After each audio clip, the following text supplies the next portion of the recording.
you guys? Welcome back to my channel. It's your girl Shay. I'm back with another Ready to Love review. This is season 8, episode 2. I'm not even gonna hold you. Let's go ahead and get straight into it, okay? So we leave off with Brandon and Habibi. They are on the chopping block. They are up for elimination, and Brandon gets sent home. I ain't even gonna lie to y'all. I was ready for Habibi to go. I just felt like there was no point of him being there, but I understood why Brandon had to go as well, because he had a lot going on. And yeah, I feel like he probably just needed time to, if he wanted to go find love, I feel like getting on the show was not where he needs to be looking for, because his whole background was kind of messy. So yeah, I understood why he went home, but Habibi needs to go too, okay? But anyway, so after eliminations, I believe I'm not sure if it was the next day, but they were at a brunch. Quentin was looking for Janelle. He said he was looking forward to getting over her. So I didn't know that he liked her that much, but I guess so. But Janelle is hot commodity because everybody feeling some Janelle. A lot of fellas are feeling her. So yeah, but in the midst of them chopping it up, Tommy comes in and lets everybody know that the women have the power this time, so another man has to go home. So the fellas better be on their best behavior and bring it, because one of y'all has to go home. So yeah, after Tommy leaves, they continue the dates, and Marvin, I like that Marvin said that like he's at a point where he wants to find somebody that accepts him, because he's okay with who he is. So he wants somebody to accept that. And I feel like a lot of people have a hard time with that. I don't mean like they have a hard time with like having other people accept them. I feel like a lot of people have a hard time accepting themselves and being themselves. So I kind of like that he said that little part, and I like that he's confident enough in himself to know that like whatever is for him is gonna come to him, and whatever is not, it is what it is. I like that mindset. So I feel like it's gonna work out in his favor. But yeah, so he's telling Jessica, like, you know, I'm into Dom and all the other stuff. And she like, she said, if I'm going to go to hell, you got to be treating me like the best of the best if I'm going to put up with that tomfoolery. I'm not going to call it tomfoolery, because I don't like to knock people's kinks. However you get down the bedroom, that's how you get down. So I'm not going to knock it, especially if I ain't tried, okay? Especially if I ain't tried. I'm not about to knock something I ain't tried, okay? He into that 50 Shades of Grey, and I was into that movie, so. And I was into the book, so I'm not about to, like, knock his kink. But I don't, like, knock anybody's kink. If it ain't got nothing to do with harming children, and things like that, do what you gotta do. So I'm not judging here. So, but Jessica, she wasn't for it. And that's fine. She's not the woman for him. Then he goes over to Lee, talks to Lee about it, because they all intrigued. Like, they want to know, like, what's up with this? Like, what's all about it? What's to it? And Lee not for it either. I guess Lee just might not be the woman for him either. And again, that's okay. But then we have Unique. Unique is about that life.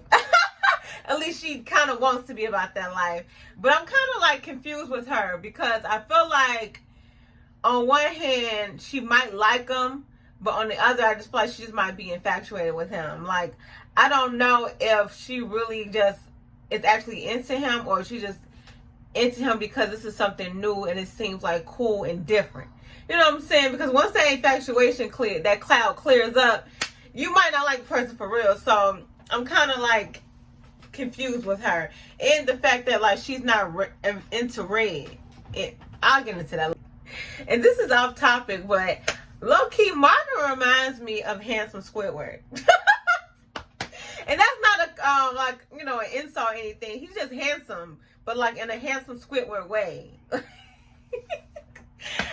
Anyways, so back to Unique. Unique and Red end up chopping it up.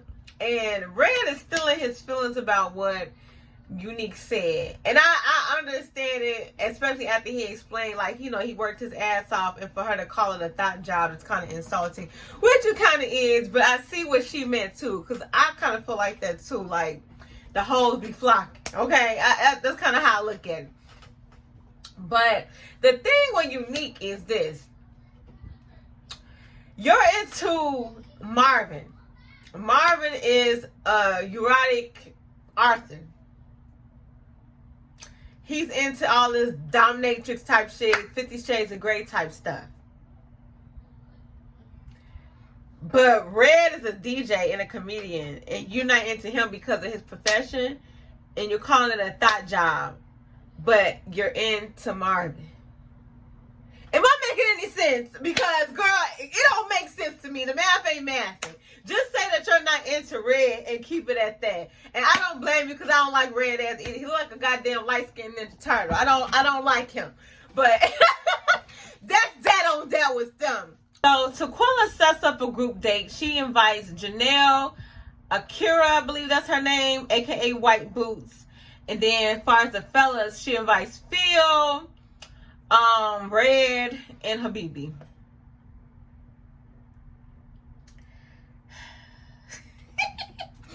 So yeah, they go to like some I don't know what the hell this place was. It was like a golf and a baseball, I don't even remember. But they was at some place where they play sports, it's competitive, whatever. And I did not know that Janelle was feeling the light-skinned Ninja Turtle like this, aka Red. But she was feeling some kind of way because he was flirting with Akira. And I don't know, if y'all watched my last review, and I said something about Janelle, I don't know, something about her. She just, to me, she gives me the vibe that her shit don't stink. And, I don't know, something's off about her. And in this episode, I can see it. She gives off Mean Girl vibes. I'm sorry. I like her, you know, her energy. I like that she's a beautiful woman and all that stuff. And I like that she got common sense because she calls out some of the bullshit too. But she gives off Mean Girl energy because some of the shit that she was saying in this episode and this scene, to me, was uncalled for. But anyway, I feel some kind of way because, like I said, Red was giving Akira attention and shit. But while they're all sitting there talking in a group, Taquilla all and everybody business want to know who feeling who, whatever, like who you like. And Janelle says like she likes Red or whatever, and I believe Quentin, did she say Quentin? I don't remember. But yeah, I know she said Red. And then when she brought up like the whole Habibi thing, Taquilla asked her like, you know, what's going on with your connection with Habibi. Janelle didn't want to say why she wasn't feeling Habibi, but she just said she wasn't feeling his ass like that. I ain't feeling his ass either, so I understand. So anyway, so they go, everybody kind of venture off, do their thing to, you know, talk with the person who they're into. And Red and Akira, they're flirting, they playing, he picking her up and everything, he holding her waist, he doing a bit much. And Janelle just making all these little snidey comments like, not too much, and blah, blah, blah. And Red says he likes that he got a reaction out of Janelle. And this is why I do not like the light-skinned Ninja Turtle. Because why the hell, why are you getting excited off shit like that? I just feel like that's a red flag to me.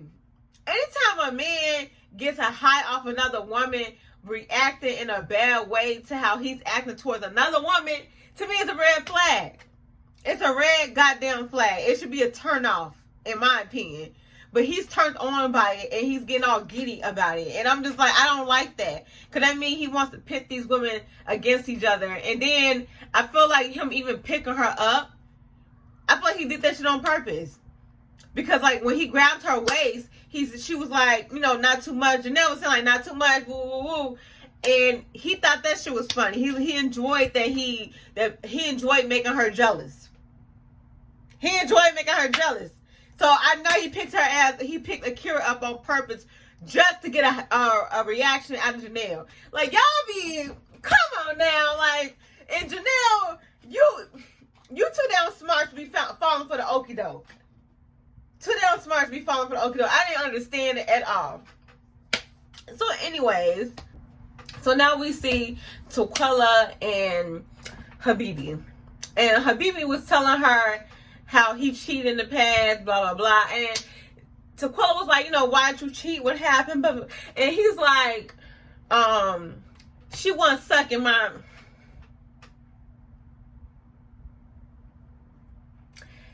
And Taquilla is such a goofy. This woman is such a goofy. I'm not sure if she is a pick-me. I think she is got like a mixture of she's a gullible woman, and she does give off a little pick-me-sha. So I don't know. But like the fact that she was just like he was honest and like so happy about it. Like, girl, stand up. What's going on here? Like, what are you doing? What are you doing? That's a red flag. That's a red flag. Like, I wonder she's on this show. She's a goofy. She ain't got no goddamn sense. She too damn old for this. She too damn old for this. She was all happy about him being honest. Like, there's nothing wrong with him being honest. But just because he's being honest does not mean that you, like, partake in the madness. Like, girl, what is wrong with you? Like, she ain't got no goddamn sense. She ain't got no damn sense. So everybody starts to, you know, leave or whatever. And Janelle and Red, they are, you know, left behind. And Akira is like, you know, don't have too much fun, whatever. You know, some little friendly banter. I don't really think Akira was jealous or anything like that. But Janelle needs to get it together. She really do. Because in this scene right here, I just found it very disgusting. When they were done talking, and her and Red were done talking, they were getting ready to go, she started saying, and my purse was real, by the way. She young, though, so she, you know, she a little young girl. Like, what does her purse have to do with anything? So you see mine is real. Like, what does that have to do with anything? Like, girl, I'm gonna need you. Like, I thought you were better than this, but clearly you're not. And I honestly, when like I said in the last episode, something about her, I couldn't get it right then and there because it was, you know, I had to continue watching, and I'm watching, and she is a mean girl. She gives off mean girl energy. I just felt like that was so unnecessary, so uncalled for. You do not have to put another woman down to make yourself feel better. And girl, her having a fake bag ain't gonna stop no show. So I don't know what was the point of that comment in the first place. Y'all some weirdos. So now we move over to Aries. I like Aries. I'm an Aries, by the way.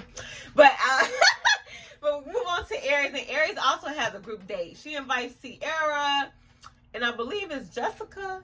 Am I mistaken? Was it Jessica? Yeah, I believe it was Jessica that she invited. My bad, y'all. It was Jessica. So it's Sierra and Jessica. I like Sierra. I wasn't sure about her at first because she was into Habibi. And I'm sorry, if you into Habibi, I gotta question your character because, girl, I didn't understand it. But I'm glad that she got it together this episode because Habibi ain't got no goddamn sense. He ain't got no goddamn sense. But anyway, so she invited them, so she invites Herbert, Chris, and Quentin. She invited Herbert for Sierra, Quentin for her, and Chris for Jessica. Okay, so and it's going very, very well. They're like, so we go over to Sierra and Herbert. They're chopping it up. They all cute or whatever. They talking, and she lets him know like she's on a I guess not a spiritual journey, but she's on a journey where she's like celibate at the moment. And she asked him, like, you know, do you have sex before marriage and stuff like that? And he's like, yes, I do. You know what I'm saying? Like, I get to crack it. He wants to give it a test drive. But she's letting him know that, like, you know, normally she would actually have sex before all that. Like, normally she would. But right now she's on a journey, and it's been like a year since she's had sex. So that's what kind of time that she's on. And she's just letting him know, giving him the heads up. And he's saying that he's really not sure how he feels about it. Like, I guess he just has to see how it goes. So, like, if he likes her enough, I'm sure he'll wait.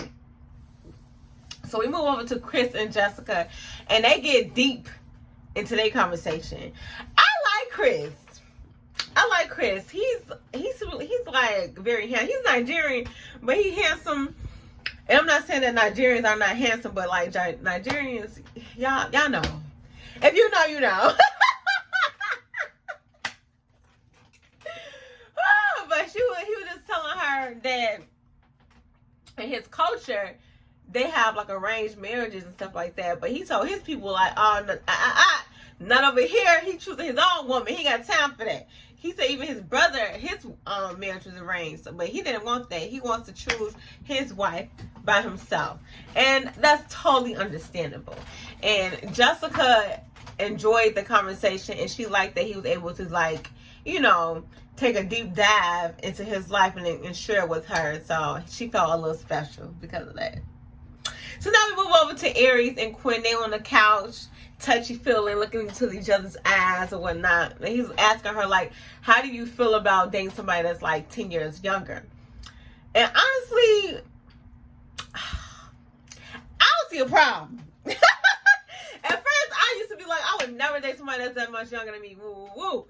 But I don't know. You just never know. You know what I'm saying? It's not like he's in his 20s. He's in his 30s. And she's in her, I believe, early 40s. So I don't feel like it's that bad. And I think it could actually work. It seems like Quentin might be ready for that. So, the way they vibing, they mush well, I think it's all good. I didn't see a problem. So in the next scene, we see Sierra walking up and Habibi walking up. So they have a date. And Lee and Quentin have a date. And I like them two together too. It's weird because I like Aries and Quentin together as well. And I feel like, I don't know, like, I kind of feel like Quentin, I like how he is with Aries more than he is with Lee a little bit. But I guess we got to keep on watching to tell. But anyway, so Sierra and Habibi, they are on a date. And Habibi just being Habibi. He's so obnoxious to me. Like, he just do not know how to shut the hell up. He be talking on his ass. I'm like, I just feel like, is this really who you are? Or, like, is this for entertainment purposes? Because I just, do you want to just be like, are you just on TV just acting a goddamn fool on purpose? Like, I don't know. Because, you know, some people, they don't care. They just want to, as long as they out there, baby, good attention, bad attention, it don't matter. So I can't tell. But she's telling him about her mama Leslie. She said Leslie don't play no games. She Creole, whoa, she beautiful. And she was telling him about how she, you know, how she's Creole and how about crabfish or some shit like that. And she was saying how, like, I forgot what she said. Something about her mama. That's what I remember. She said something about her mama. And this man gonna say something, your mama ain't shit. I'm just trying to understand, how did we get here? Like, what did Sierra say? Like, what did she say for him to even say that? Like, it didn't make any goddamn sense to me. It didn't make any sense to me at all. And the fact that, like, Sierra just looking like, what? And it was so funny when she was like, if I had a wee wee, it would be soft. Because the date was just terrible. She was like, check please, it's time to go. And I do not blame her. That man is insane. He was there for the premiere. Like, he ain't got no goddamn sense. So the ladies meet up in the ladies' lounge with Tommy for the first time. And they is looking real good. Lee was bringing it in that damn metallic green, I don't know if that was like a turquoise dress. She was fine, girl. You was giving. All the ladies look good, though. All of them look good. And I love Sierra with short hair. Everybody can't rock a short dude, but Sierra knows how to rock a short dude. She looks really good. She look cute in that wig, too, but, like, the wig don't be giving like that her short hairstyles do. So Thomas asked the ladies, like, okay, what's going on? Like, how y'all feeling? Who y'all into right now? And Lee tells them that she is into Marie and Quentin. I ain't gonna lie, I almost forgot about Marie for a second. I almost forgot about Buddy for a second. But she's into those two. Aries says she's into Quentin. Janelle says she's into Quentin and Red. I forgot. I believe she said a third person, but I don't remember. Sierra says she's into Herbert. And Arika likes Red. Unique likes Marvin. And, you know, Taquella, she likes Habibi. Y'all already know. She's a goofy. Y'all know who Taquella favors a little bit? Ashley from Black Ink Crew Chicago. They look like they could be sisters to me. Can y'all see it? I might upload a side by side because I really believe I really believe that she favors her. So he also asked the ladies who they are not feeling. And of course, Habibi ass comes up. And I'm happy because he needs to come up. And the light-skinned Ninja Turtle came up too. Red. He came up as well. And good, because he's another one that needs to come up. Because I don't like now one of them. Now one of them. God damn it. But this is some interesting news to me. Akira says that she feels like Quentin only goes for white girls. Like he only dates white women. And Taquella was like, yeah, I see that too, because he told me that he's not feeling anybody, like any of the ladies. And when they showed the clip, the flashback from like when they came in, I don't know, is it just me? But I felt like she was asking like, who are you feeling so far? And I felt like it was early, so like how can he tell like who he's feeling just yet if he's not, you know what I'm saying? Like they just started. Like I would hope that like that's not the case, that like he doesn't normally date black women type thing. And I kind of feel like Taquella's putting words in his mouth, but you know, I don't know these people for real, so I'm not gonna say that. But I really thought it was interesting for Akira to say that, and for Taquella. Well, Taquella's a goofy, but I thought it was interesting for Akira to say that. But Janelle ain't feeling it. She like, nah, she thinks that that's a rumor that they both made up. And y'all know Janelle don't like Akira for reasons we all know. And Taquella, of course. But like, she feels like they both made that shit up. And Lee is kind of like, I'm the chocolate of the chocolate over here, so, and he feeling me. We got a connection, so I'm confused on how he don't date black women, and I am like a black woman, okay? So, so I don't know about that either. I don't really feel like that's the case, but again, he could be on that for just TV and just using the women, you know, using the show for clout. So who knows? I hope that ain't the case, but y'all know in previous seasons we've seen the shenanigans, so who knows? So after that, Taquella is letting everybody know how like she's feeling Habibi and saying that like, you know, he's a good dad and he's always around his kids. He's doing this, he's doing that, and like ain't nobody trying to hear that shit, because girl, you the only one that's blind. You the only one that ain't got no goddamn sin. You ain't got no discernment. Like we can't judge, we can't go off what you say. We can't. And Janelle was like, girl, bye. Janelle called him out on his bullshit. And Taquella gets upset and starts to defend Habibi. And I'm just trying to understand, like, girl, you know this man for 5 minutes. 5 minutes, and you ready to battle over him? Not even over him, about him. You ready to fight for this man? And y'all been talking for 5 minutes? Somebody ran a buttermilk child. You ain't got it all. You ain't got it all. This girl really stood up and was like trying to fight over somebody else's opinion. It was never that deep. It was never that deep. And then even said that if they send Habibi home, then they got to send her home too. Then bye, Taquella. Bye. Cause you need to go too. Because you ain't ready to love. You honestly need to do some shadow work. You need to go heal. That's what you need to do. You need to go heal. We need to go get a journal, and you need to go find a therapist, and you need to go heal. Cause girl, you ain't right, and you ain't ready. You ain't ready. You gonna keep choosing the wrong man because you ain't ready, girl. You're not ready. You're not there yet. You ain't got it all.